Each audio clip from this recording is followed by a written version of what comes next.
আমাদের পশ্চিমবঙ্গে সিভিক ভলেন্টিয়ারের কাজ কি?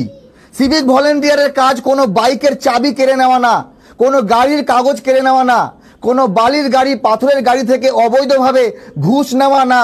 আমাদের সিভিক ভলেন্টিয়ারের কোনো অধিকার নেই কোনো গাড়ির কাগজপত্র চেক করার। আপনারাও সিভিক ভলেন্টিয়ার থেকে ভয় পাবেন না। বর্তমানে আমাদের পশ্চিমবঙ্গের জনগণ, সাধারণ জনগণ, ড্রাইভার, তারা কিন্তু অতি বিরক্ত হয়ে গেছে এই সিভিক ভলেন্টিয়ারদের অত্যাচার থেকে। সিভিক ভলেন্টিয়ারের সঙ্গে আমার পার্সোনাল কোনো শত্রুতা নেই, কিন্তু এই সিভিক ভলেন্টিয়ারদের এই সকল অধিকার কে বা কারা দিয়েছে?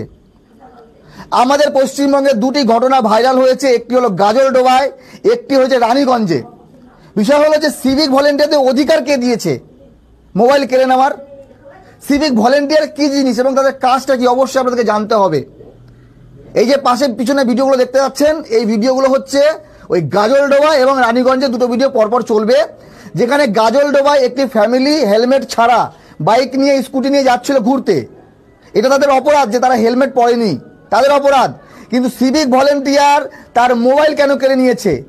এবার সে ভিডিও কেন করছিল? কারণ যে পুলিশ, যে ট্রাফিক গার্ড যারা চালান করছিল, তারা কিছু লোককে ছেড়ে দিচ্ছে, এর প্রতিবাদ করাতেই তার মোবাইল কেড়ে নিচ্ছে। সে ভিডিও বানাচ্ছে, আমাদেরকে ধরেছে, আমরা ভুল করেছি, কিন্তু বাকি যারা চলে যাচ্ছে তাদেরকে ধরছে না কেন? এই প্রশ্নের জন্য, এই প্রশ্ন করার জন্য, ভিডিও করার জন্য